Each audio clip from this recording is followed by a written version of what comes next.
Good morning, everybody. Wisconsin's 25th District Senator Romaine Quinn is back for our monthly chat today, Thursday, March 27th, 2025. For DrydenWire.com, I'm Ben Dryden, and you're watching DrydenWire Live, presented by Americans for Prosperity Wisconsin.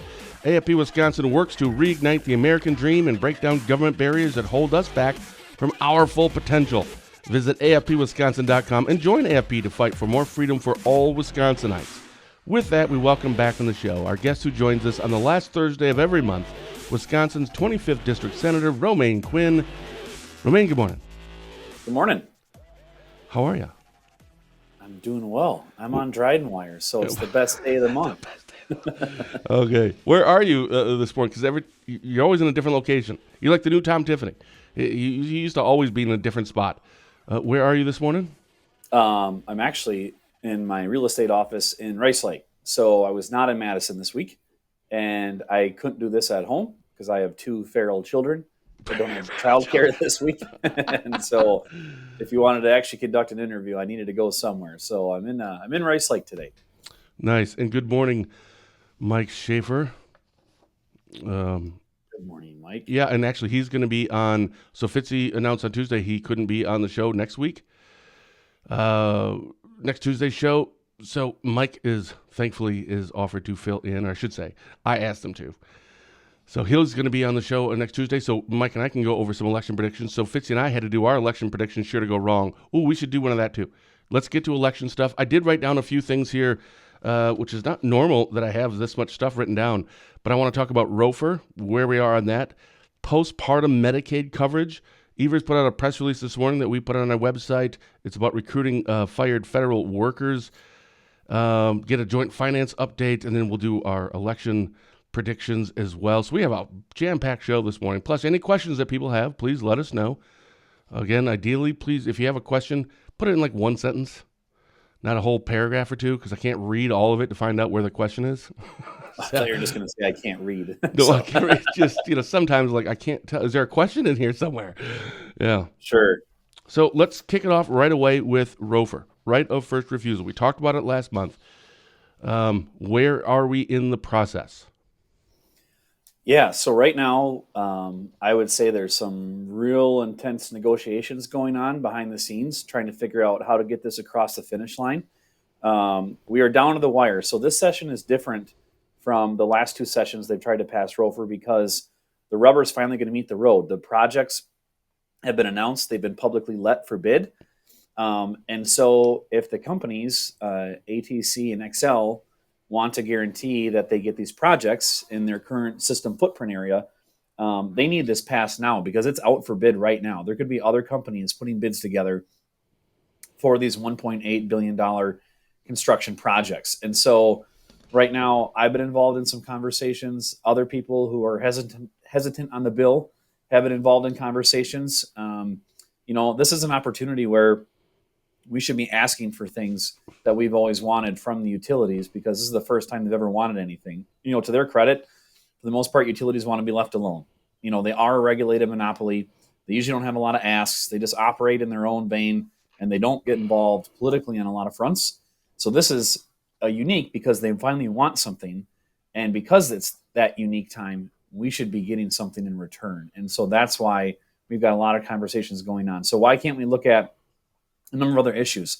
Protecting prime farmland from these large solar developments, not related to ROFR, but if I could make the case that this is something that's good, could we tie it in to ROFR legislation? So there's lots of avenues that a lot of us that are no's are coming to the table with saying, maybe not what could get us there exactly, but what could make the bill better if it has to pass or if leadership's going to ram it through.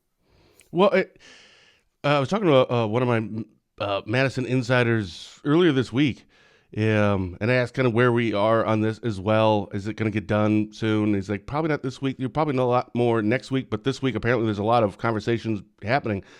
And I asked him, what's the status of this? And he said, well, really, the people that are no votes, they kind of have them over a barrel. It's like you really can ask for a lot of things on this, and not saying that they're going to have to concede a lot, but they have a lot of leverage right now. Do you agree with that? I would say yes, because I think the no camp and the yes camp are pretty much set in stone. So there's no question anymore. There's really no point in lobbying people on the same thing because no one's moving. So that means something has to change. And so that's where I think those in the no camp can start getting things that they want to see that are good for ratepayers. I've from the very beginning I said, how does this save ratepayer dollars? Guaranteeing that one company gets the bid. Now I get electricity, gas. It's already all monopolies, right? We don't want 3 sets of transmission lines going down Highway 53. One's ugly enough, right? And so it's not competitive in that front. But making sure there's no cost overruns. We've been negotiating that. If a project is an overrun, the company has to eat it. There's no going back to the PSC for more money or for more ratepayer dollars. We're not doing that, especially if you're not bidding it out. Why do you have to have a 10.42% rate of return? Why can't it be 8.5%? I get everyone. It's set by MISO. Everyone gets 10.42 on their operations, but maybe if you want ROFR, maybe it needs to be less than that for the next 10 years. So these are conversations we should be having. I think it makes the bill better. I think it's an opportunity to address other issues that are dead in the water that we could never move on its own. And so it's an opportunity we can't let slip by us. And so that's why we're having these conversations. Is it the Assembly? So the Assembly's taken this up in the past. And there's a whole, we could talk actually quite a while about that, about how that's just kind of worked up until now and the types of votes, etc. Is the Assembly going to be the first ones doing this, or are they kind of kicking the can and saying, Senate, you guys need to decide first? Who's actually the one who's going to make the decision first? So I think they want the Senate to go first because they feel like they got burned last session because they passed it and then we killed it. So they don't want to go through the pain of another vote if we're not going to pass it. So I think they pushed it onto our House to do it. Now, we've always had, like I mentioned, a rule of 17. If you don't have 17 Republicans to pass a bill, it doesn't pass because you need 17 votes to pass any bill in a body of 33, right? So right now, there is no path forward with 17 Republican votes. And so the leadership in the Senate has to determine, is this bill important enough to cause the heartache of breaking that rule and using Dem votes? Because I think the Democrats will vote for it. I don't know why they wouldn't, or I'm not sure that, free markets is, the bane of their existence. So we'll see what that looks like. And so that's where they want the Senate to go first. So we'll see how many votes the leadership can get on it. Is that going to be discussed next week in the Senate? It's ongoing. It was discussed last week. It's been going to be discussed this week. It's going to be discussed, I think, every day. There's new drafts. There's sub amendments. There's different ideas. There's all sorts of issues flowing around. One amendment might get one member there, but you might lose another member on it, or you can't change it so much where the governor won't sign the bill. Right? They could make this radically different, and if the governor vetoes it, then what was the point of all that? Mike Shaver says, what other businesses guaranteed a 10+% margin on project? Critical access hospitals. Right, Mike? That's why I love having you on. Yeah. All right, this morning, Evers put out a press release, and we put it on our website. It's recruiting fired federal workers. Our headline was Wisconsin Governor Tony Evers announces Evers administration to recruit federal workers affected by mass Trump administration firings. The subheadline, Governor launches new portal to support fired federal workers and other displaced professionals as Evers administration announces series of virtual job fairs recruiting in high-demand sectors. Did you see that? And if so, it sounds like a good thing, but I don't really know that much about it. Yeah, this is the first I've heard of it. I don't know if he's asking for money to set up these portals or if it's just directing his agencies to reach out and contact these workers. Yeah, I just published it like an hour before you came on the show. So sure. Yeah, obviously we weren't told about it first. We didn't get told about anything first. So we'll take a look at it. But yeah, I don't think it's a bad thing. I don't want the people that couldn't fill out an email to Elon saying what they did in a day or a week, but there's going to be qualified people out there that lost their position rightfully because the federal government's right sizing the ship. But I would say only for the positions that we have open. Like we're not adding the 1,300 positions the governor wants in this budget. So if he thinks he's going to take people from the federal Medicare, Medicaid program and bring them down to the state to expand positions, I see. that's not going to happen, right? So at a time where technology is evolving so fast, the implementation of AI in our business systems, state government's always 10 years behind the private sector, right? So we should be examining how can we implement AI to make us more efficient, deliver the services people pay for and expect, and maybe do it with less of a footprint, cheaper, right? I think of, whether it's, DWD and unemployment.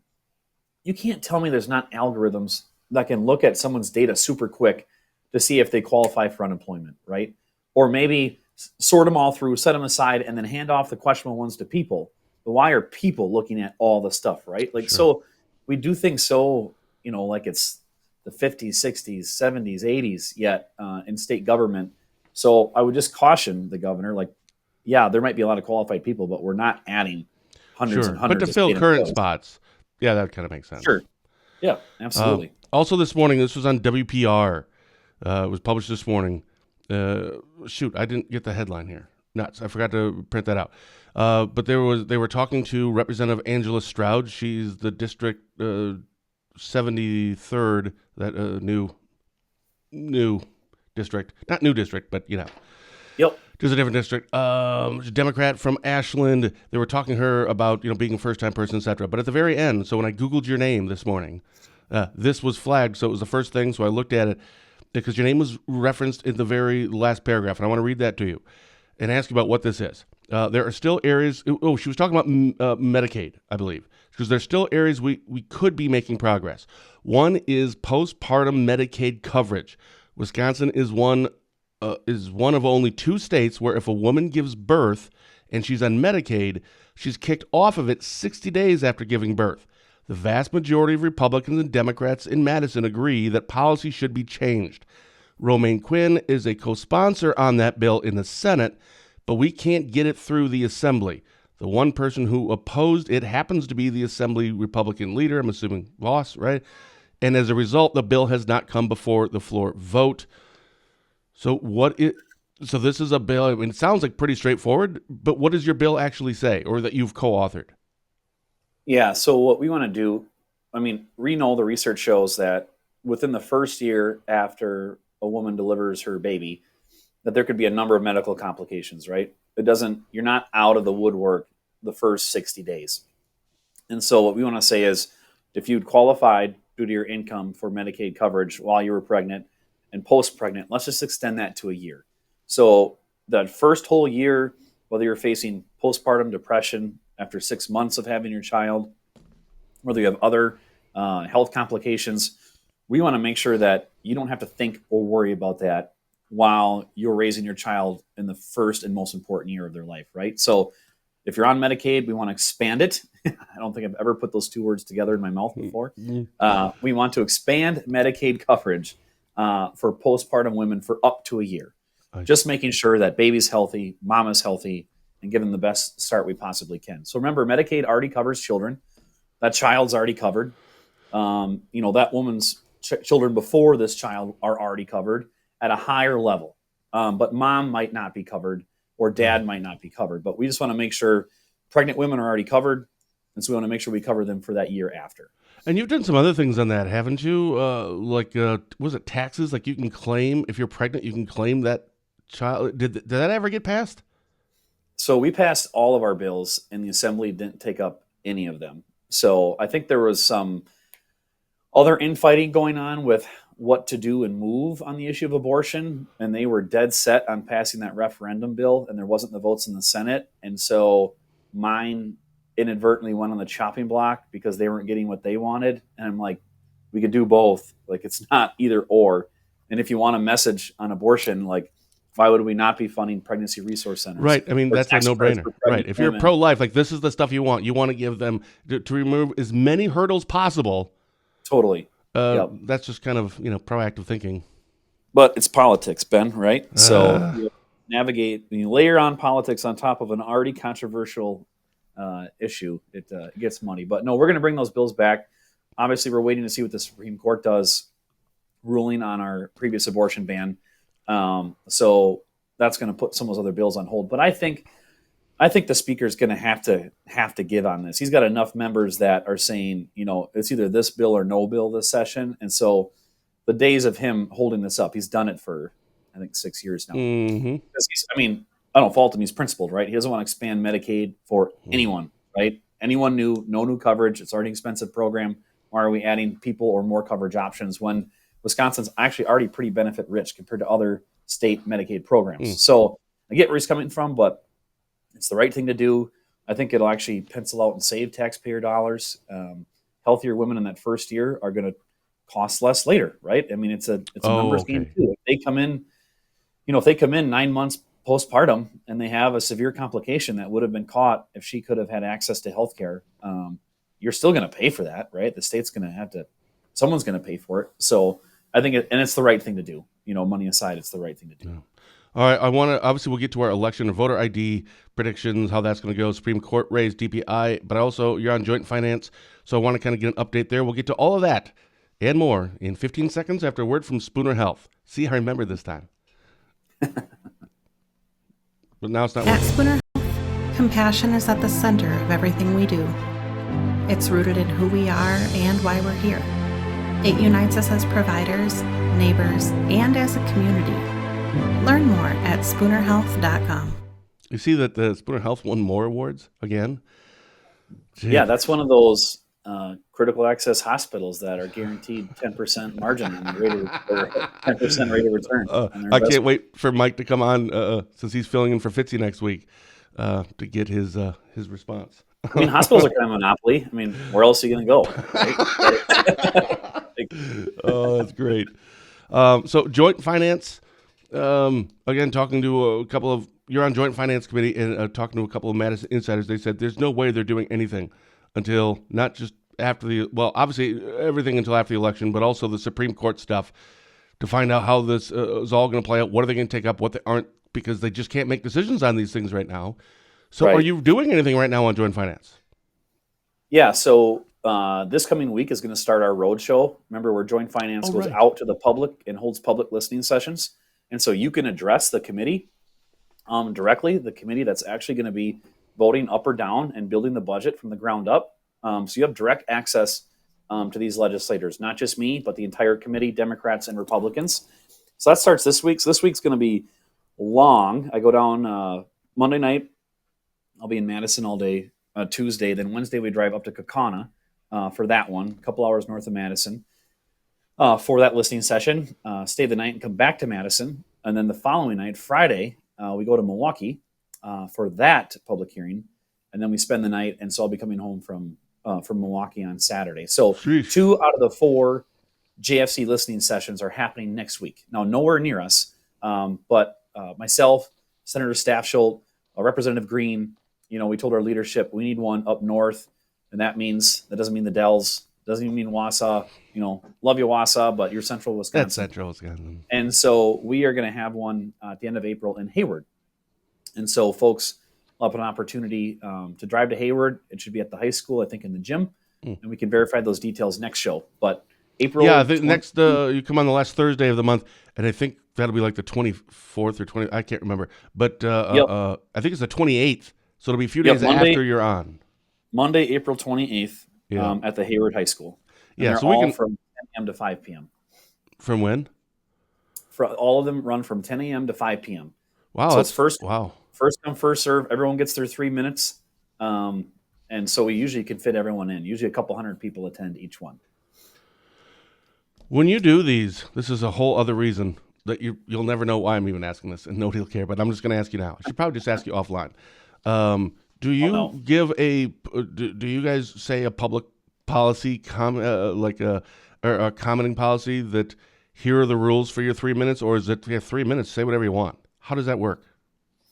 Yeah, I mean, so it's one of those no different. If you go to public comment at a county board meeting or at a town hall meeting or city council meeting, the members can't address you back, right? It's public comments. They can hear you, but they can't respond or engage in dialogue. That's what this is too. So really the door is wide open. If you want to come in and drop a bunch of words that aren't appropriate in a high school, I guess you're allowed to do that. We're going to ask you not to do that.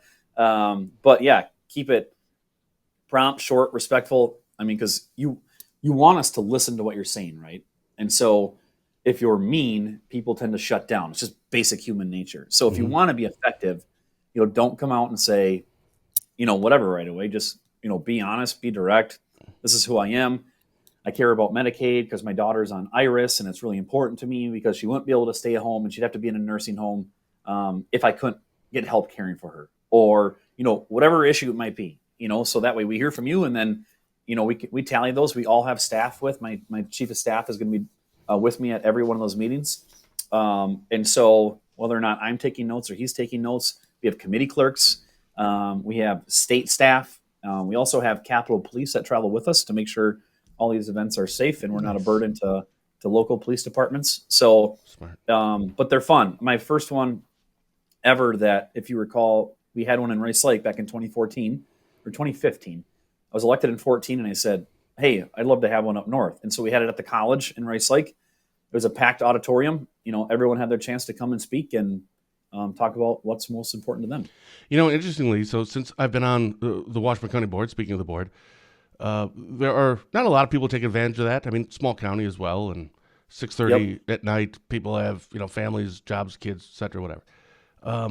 But I can tell you that stuff, even though you can't respond back to the person, that it actually has moved the needle. I've literally seen, one person keep saying the same thing, and they're there at a lot of the meetings, and then fast forward to 2 months later, it gets brought up in a committee meeting.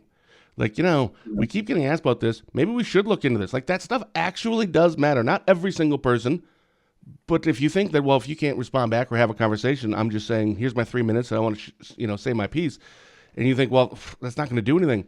I'm telling you, I've literally witnessed that on the other end, and that actually does have an impact. Especially if it's a close vote or it's controversial. I mean, like you said, you usually don't get contacts at all, at home, at a meeting, in your email. But when 30 people show up to a meeting, it's like, oh, snap. Something's going on here. We got to pay attention, right? Yeah. So you can absolutely sway public opinion, your public officials, because we're political animals, right? You respond to political pressure. And if you don't say anything, then, it's how do you expect change? Yeah. Voter ID is going to be on the ballot April 1st, next Tuesday. Yep. Predictions. Well, first of all, people don't know what that is. I think we've talked about it before, and I think most people know what this is already, but a quick recap of what it is. Yes. So we've had voter ID laws in this state since 2011 or 12. It's been litigated. It's been found constitutional, and it's been working. And so we know that, initially there might have been some barriers. We've had this for a decade now. Photo IDs are free if you don't drive, don't want a driver's license, can't afford a driver's license, but want a photo ID to vote. Any DMV in the state will provide you one for free. And so we just want to make sure the integrity of our elections are protected. It's that simple. And that's why it's supported by almost 80% of the public, Democrats, Republicans, and independents. So what we want to do is make sure that our current state statutes are cemented into our Constitution. So that would protect it from any one-off frivolous lawsuits or an activist judge or court that might see it differently. And it's funny. So this process, it takes 4 years. You have to pass a constitutional amendment, 2 legislative sessions in a row, and then it goes to the people for direct citizen input. It bypasses the governor. And so this started basically 4 years ago. See, I didn't know that part. I thought it was just one of those things those Republicans, they just put this on at the last minute. I thought that's what it was. No kidding. I literally thought that. Yep, it has to pass 2 congruent legislative sessions. So I was not, what was it? No, I was in last session. I'm trying to remember how it played out exactly. But you can kind of pick the election it falls on. But if we want to get it through, you have to schedule it. So it's on your April ballot, which means it already passed the 2 legislative sessions. I just can't remember if I voted for it twice. I've been only in for 2 years now. Yeah. So it's up to the people. And it cements our current state statute into the Constitution. But it does leave the caveat where legislators determine the proper ID to vote. So everyone was worried I shouldn't say everyone. You've got groups that hate all voter ID, just throwing stuff at the wall and hoping something sticks, right? And then someone will grab it and be like, I don't have my birth certificate, so I can't show up. We're not changing what qualifies for this voter ID. So if you voted last election and this passes, how you voted is still going to count going forward. We're not changing the process, right? We're not changing eligibility. We're not changing anything that's not current law. We're just cementing current law. And so that's what that'll do. And so it's ironic that this falls on the April ballot because one of the candidates running for Supreme Court was actually one of the lead attorneys trying to strike down our voter ID laws. So if has never been a more clear-cut example of why I believe we need this in the Constitution, because we have someone running for Supreme Court that used her career to try to strike it down out of state statute.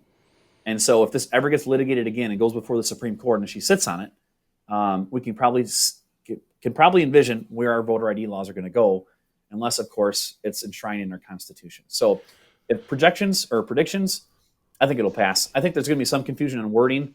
This one's pretty straightforward. I know it's complicated. Some of these referendums, you're like, what in the world does that even say? But this one, it's very clear that it just references voter ID. So I would predict it passes with 70% of the vote. 80% of the public supports it, but 10% are going to be like, what does this question say? And I don't blame them. I mean, they can be confusing, but I predict a 70% passage. Okay, I was going to ask you an over-under, 65%. I'm actually going to take the under.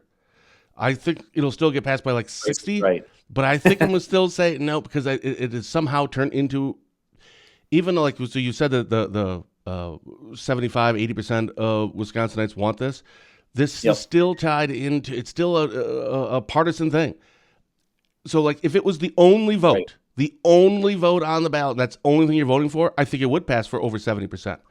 But because it is tied into another nonpartisan, but let's face it, partisan election, I feel like that's going to take some of the numbers down. So I'm overthinking it, but I'm going to say that's going to drag the number down to less than 65%, but it'll still pass by probably 60, but I'll take the under on that one. Well, I think you're going to lose because if you look at the work for welfare referendums we passed, I think that passed at a high percentage. So even the Democrats that support requiring work to receive benefits still voted for it. So I don't know. We'll see. I think the only people complaining about this right now are the 40% of Democratic voters who don't like voter ID. It's not the 60% that support voter ID. And it's no Republicans. And I think even independents match Republicans at like 70%. So again, I think it's going to, well, let's find out. Should we bet dinner on it? Yeah, we'll bet a steak dinner on it. Yeah, right, I'll right do here. that. 65%. Yeah. Well, hold on. Let's medium rare. Well, before we go to the next one here, Wayne has a question. How do mail-in ballots verify ID? So you can't get an absentee ballot unless you upload your voter ID into the system or show your clerk. So you can go in and meet your clerk and request an absentee ballot in person, or you can do it through the website online, the Election Commission website. But you have to actually upload a physical copy of your ID, a picture of your ID. So they won't send you a ballot without it. Got it. All right, so we have that one. Two more to go here. So Wisconsin Supreme Court race, that's obviously the one that's getting all the money. And I think I heard that it was up to $73 million, but it looks like it's going to be over $100 million by the time it's all said and done, which is just insane. Yep. When Fitzy and I did our election predictions, should it go wrong, we usually do that on election day because we do our shows on Tuesdays, but since he's off next Tuesday, we did it just a couple days ago. And on this one, I don't really know. I'm like, I can't, it's a coin toss, right? Between these two. Like, I don't know. So we skipped that part about who's going to win, and we just went to the percentage of votes or the total number of votes difference. I said over under 20,000. Fitzy took the over, I took the under. What are you taking? Over or under the deciding total number of votes? Over or under 20,000? Well, I can tell you how I hope it goes, but yeah, I don't.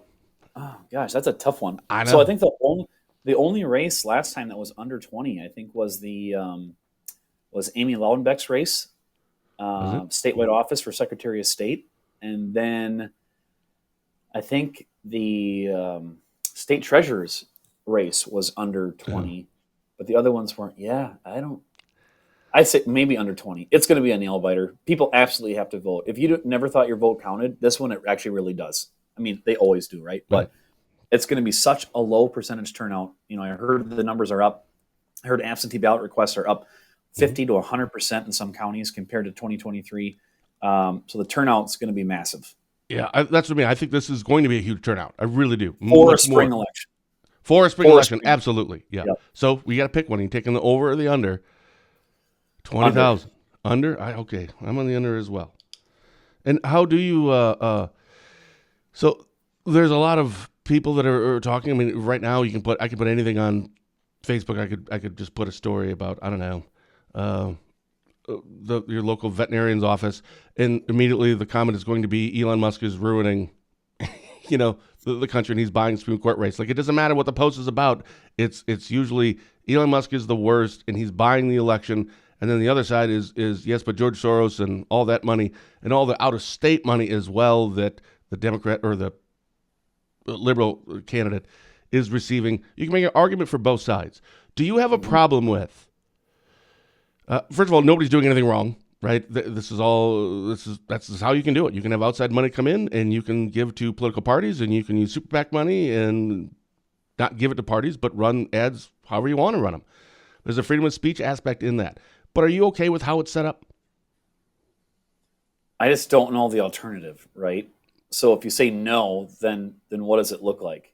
Yeah. I don't know. Like, you eliminate all PACs, like the local Realtors Association that I'm a member of in northwestern Wisconsin has a PAC where a bunch of us from Minong to Eau Claire donate to then give state candidates checks during the election. Like, is that illegal too? Where do you?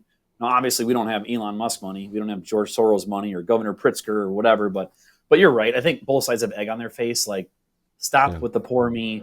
Like, Brad Schimmel's still getting outspent even with Elon money.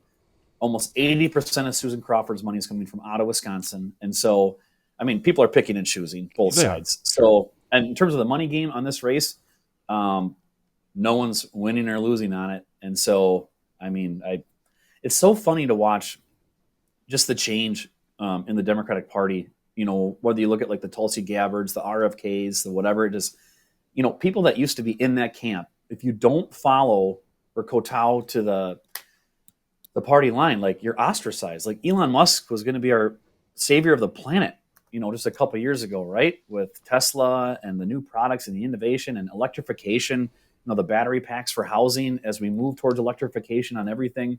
And now he's the Antichrist that's come to take over the world. And it's like, jeepers, guys. I think he was a registered Democrat at one point, but you just alienated him. Like, you can have people in your tent that don't fit 100%. And we're guilty of that too, right? On the Republican side, you've seen the infighting. The 8th Congressional District just had issues. Like, if you're not 100% MAGA, you're a rhino. It's like, dude, do you even know what that is? Like, I was a Republican before you even started voting 4 years ago. I'm not the rhino. Well, you guys just experienced that at the Barron County Republican Party. Right. That dumpster fire. Yeah. Yep. So it's both sides have it. Both sides have the drama. But, it'll be interesting. I just feel like they're fighting the wrong fight is my point.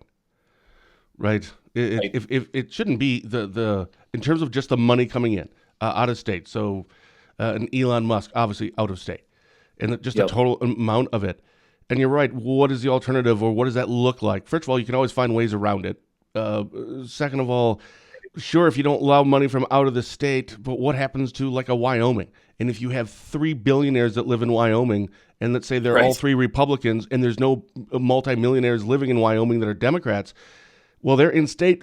Basically, you just handed the Republican Party every single election. Right, because of all the money that they have, or vice versa. So it creates a whole bunch of other problems. If like you said, if you try to keep it in state, I would say our billionaire class are the most mobile people on the planet. Right? Guess what? They're going to have a house there real fast. Yeah. I would say, that'd be one where you're right. Like, if we limited, money to only in state, we would actually win that, because we've got, on our side, we've got the John Menards of the world, the U-Lines. Diane Hendricks. Yep. I think we've got more than they do, at least in that have state. a footprint in state. Yes. Right? Yeah. But then again, other states are different. It just happens to be what it is. Right. And I don't know if that's really kind of how we. Yeah. So I like that. There's what's the answer? What's the alternative? But we got a lot of smart people. I'm sure there's somebody's come up with some kind of a plan. I don't know. So I would say at the end of the day, and I try to say this a lot, is that what you don't. Oh, I'll get back to that in a second, Brian. People would not spend obscene amounts of money if these ads didn't work. And why do these ads work? Because you're not an educated voter. And so you're going to watch So a they prey on commercial at 6:30 after dinner, and you're flipping through the news, and all of a sudden some dark picture comes up, and someone let a rapist out of jail. So it's like those messages. It's down to a science how we do this, right? But they only work if you're not paying attention, and you need the 30-second snippet to tell you how to vote. And so as we get mad about this, like, it's our fault because we're not educated voters. Now, there's all sorts of reasons, right? We're busy. Where's our news source? We don't have time to delve into this stuff like political junkies do. But if the ads didn't work, they wouldn't spend the money, So it's on us to be educated. Yeah. Brian has a comment, but I'm going to turn it into a question. Paying Wisconsin voters $100 to sign a petition against judges and vote for Schimmel is unethical and illegal. So that isn't actually, it's not, yeah. So there's something with the Democrats. I saw Dan O'Donnell do this thing on the MacIver Institute about something kind of similar to this. But yeah, what are your thoughts on that about, even though it's not, we're going to give you $100. Oh, I think what it was some Democrat part. Oh man, I wish I knew about this before. I could have had it ready. But it was essentially, they're paying people to text your friends to vote for Susan Crawford. And then they have a way to verify that or something. I'm like, I don't like that at all. Like, anything when it comes to money, and I don't care if it's not directly, but it is going to you if you do something, including Elon Musk's $100 sign the thing. I don't like that at all. What are your thoughts on it? It makes me wildly uncomfortable on principle. I think it's stupid, and I don't know. We should outlaw that stuff. I don't know how you actually do that, but what are your thoughts? Well, I would say Republicans are late to the game. And so the outrage of Elon doing that, like, Democrats for the last 6 years have been pushing the limits on everything involving elections. I know. And now they're mad that one Republican billionaire is pushing the limits on their side. Like, we've been fighting these mobile voting bans in Racine, all sorts of issues. Democrats were paying people to ballot harvest, and we know ballot harvesting is illegal in this state, but we can never get it through the courts and clarify it. And so the outrage by Brian and others that Elon's paying people to sign a petition, it's like, how does it feel, right? Because Republicans have been behind the eight ball on this. It's no different than the paid canvassers, like I mentioned, going and tracking absentee ballots. We know when you order a ballot, and we know if you sent it in or not. They were paying people with that list to go knock on the door and say, hey, I see you haven't sent in your ballot yet. Would you like me to take it to the post office or to the city hall for you? Like, you can't ballot harvest in the state. It's illegal. And so I would say, yeah, is he breaking the law? I don't know. Like, if it said sign the petition. There's questions about that on both sides. There's some questions about that. Right. Right. And so, yeah, you have to be careful. And if someone's breaking the law, they should be held accountable. It's that simple. But again, where is that line? I don't know. Right, but going back to what we were kind of talking about earlier, it does seem like a lot of the comments we see, it's targeted towards one side, but I'm not saying that they're wrong. Like, I don't agree with that. What Brian said, I 100% do not like that at all. I'm uncomfortable with that. But also, hold on a second. Hold my beer, Brian. Democrats are doing that too. It's a different way, but they're doing it too. And that's the part I just like, do they see that? Right. But if you're a Democrat, like, well, I don't want to talk about that part. And if you're a Republican, like, I don't want to talk about that part. It's like, but that's what we need to talk about. Like, that it's happening. Right. And that's where I think if people want legitimate change, agreed, you have to have credibility. Okay, Brian, if that's the case, were you upset by any of the same things the Democrats were doing? And he'll say, well, it's never, I'm not going to put words in your mouth, but it's never happened, or it's different, right? So if someone came and said, I don't like Liz Uline or George Soros spending $10 million in a super PAC. Okay, that's a legitimate conversation because you're acknowledging both sides do it. But when you're outraged by one side and you turn your head to the other side, you've delegitimized your argument and your own credibility. DPI race, boy, I don't know on that one either. Gosh, that one it's wild because Republicans have never really been competitive on that front. Because frankly, the teachers union infrastructure is just so organized, right? As an institution, or especially what they used to be. So the fact that we had a three-way primary for this race and that there was a crack on the left on Jill's side, one was unprecedented. And the fact that he got that close was crazy. And so now I don't know for people, what do you do If you were dissatisfied with Jill, like, do you go with the wild card and vote for Kinzer or not? It's interesting, but Kinzer has been spending and raising more money than Jill has. And so the state Democratic Party has not been investing in Jill like the GOP and other conservative leaning groups have in Kinzer. So honestly, I flip a coin. Yeah. I think at this point, I don't think it's gonna track the Supreme Court race. No, it's not gonna track the Supreme Court race. It's gonna be its own animal. No, when I was talking to Fitzy on Tuesday, we kind of brought this up at the end of the show, and I think incumbents, like, we're trying to give a prediction. I'm like, well, incumbents typically do better, right? I mean, just across the board, a much higher percentage of winning election if you're the incumbent instead of a challenger. Because as a challenger, all you can say is, this is what I've done in other jobs, and this is what I will do, but you haven't proven anything yet. So the incumbent gets that advantage for two reasons. One, name recognition. And then two is, I'm not going to promise you what I'm going to do. I can show you what I've done. But interestingly, and I'm not banking on, I don't really know anything about, I think Brittany was on her show. She was great. But I don't know that much. I don't really know what a state DPI superintendent actually does. But if I'm looking at like any metric to how you like evaluate some person just outside looking in, I'm assuming, like, I don't know, test scores, reading, for kids, I'm assuming that's probably that's like one thing you look at and go, okay, you've been in it for how long? Are our scores going up or are they going down? Are the schools better or are they worse? And you can pass blame anywhere you want. That's fine. I totally get it.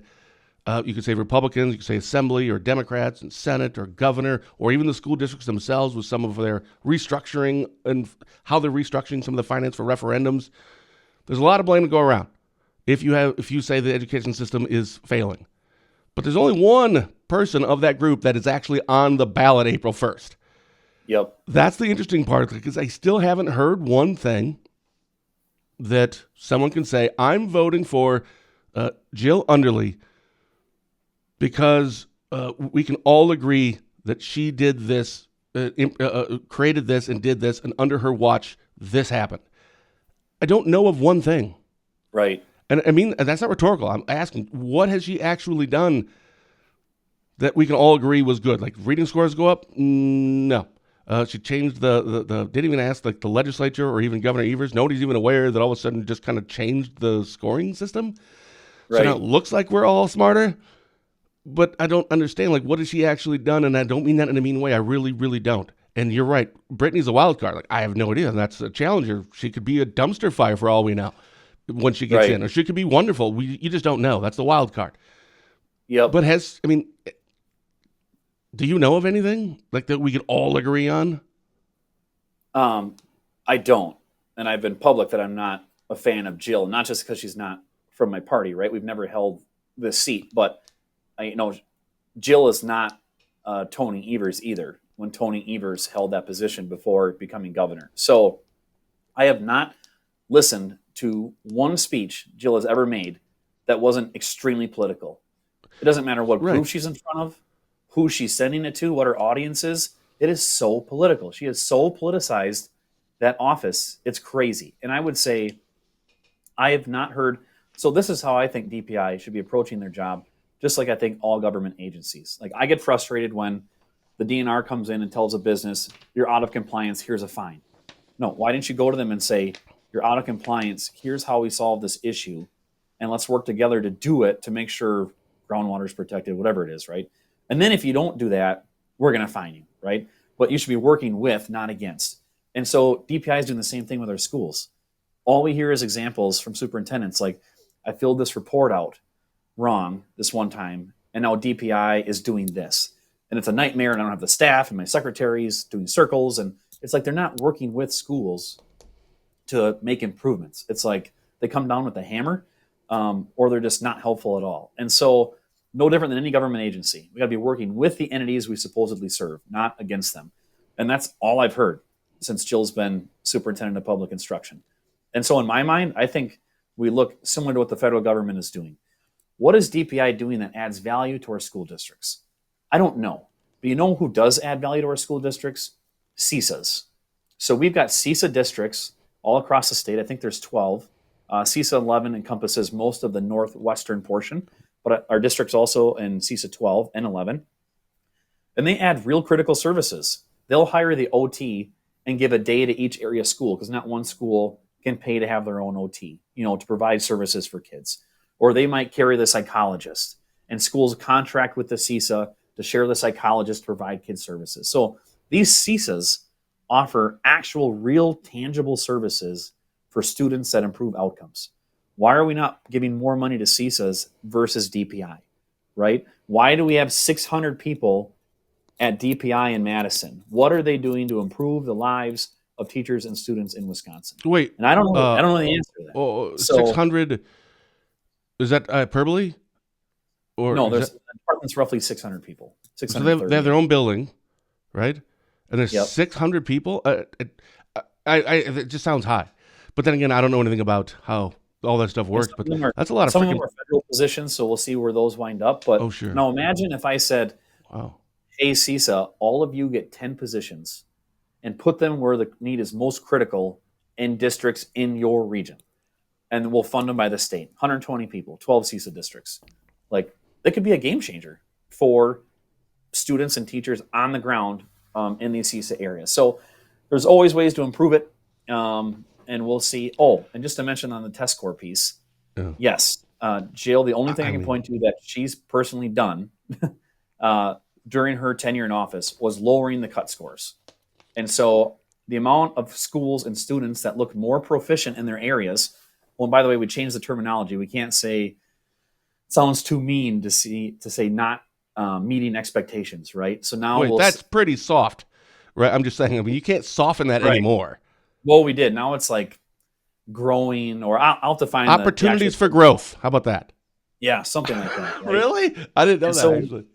Yeah, so you change the terms, Aw. and then you change the cut scores. And so now you can't go back last year and say, how do we compare from last year's tests? Because you've changed the metrics. And so now we've got no long-term data on how they're doing. Inconveniently, a lot of schools suddenly did better when you changed the metrics. Well, did students improve by 10%? Or is it because you changed the way we count improvement, right? And so the only way, we just passed a bill in the Senate last week. By the way, Governor Evers also disagreed with her changing the test and cut scores, or the metrics. So we passed a bill to go back to Governor Evers' own standards. Now, we've already been told he's not going to sign them, which I think is pretty hypocritical. They're your metrics, and you already said it was a mistake. But if he doesn't sign it, the only way to go back and raise our standards again is to change the leadership at DPI. And that's what you get to do on April 1st, if you want to. Up to you. So she changed it coming up on an election cycle. Interesting. So on the Senate floor, one quick one. I know we're already up against our time. yeah. Senator Jagler is the chair of education, and he did an open records request from DPI. And he read an email on the floor. I about died. I didn't realize it. It was from Jill to her staff, basically saying, like, can you guys explain this to me? Like, how does anyone else understand? I don't even know what we're doing here. Like, it was wild. Like, I'll get you the email. I about died when he read that on the Senate floor. Just total epitome of what's going on in the department right now. So to our prediction, because we're already up against our time. And by the way, I think we had a couple more questions. Not gonna have time to get to the rest of them, but please, put them in a little bit earlier if you're able to watch a little earlier, and you'll be on next month. Predictions then for the DPI. I still think incumbent is enough in this one. Yeah. I'm surprised. I don't know. I'd be perfectly fine if we had somebody new in there. I think it needs a change. But then again, I'm not qualified to really say that because I don't really know. But I think Jill's going to win and the incumbent's going to carry her. What are your thoughts? What's your prediction? Yeah, I think it's tough. I think Jill could squeak by. But I think if there's, I don't know, it's just unconventional, right? There's a primary. Kinzer's campaign is raising and spending more money. It's hard to tell. I don't know. I don't want to bet a steak dinner on that one, Ben. No. We'll just do the first one. And we agreed on the other one. Less than 20,000 for the difference. So, all right. Anything else you want to make sure we talked about we didn't get a chance to? No, we'll, again, things are just rolling along in the office. Budget requests are constantly coming in. We're doing our listing sessions first, and then after April, we'll actually start taking up or down votes on the budget on how to build that from the ground up. So stay engaged, pay attention. see you in Hayward at the end of April for your own direct input, and we'll talk to you in our next show. Awesome. Thanks for sticking around for an extra 5 minutes. I appreciate it. Special thank you to Wisconsin's 25th District Senator Romaine Quinn for taking the time to come on for a chat today. And thank you, everyone, for your comments, your good mornings, and your questions. Obviously, all of you right back here on Tuesday when Spooner Health CEO Mike Schaefer will be filling in for Fitzy, as he and I will be back for our latest episode of Positive Tuesday with Ben and Fitzy. So until then, for DrydenWire.com, I'm Ben Dryden saying thank you for watching, and as always, have a blessed day.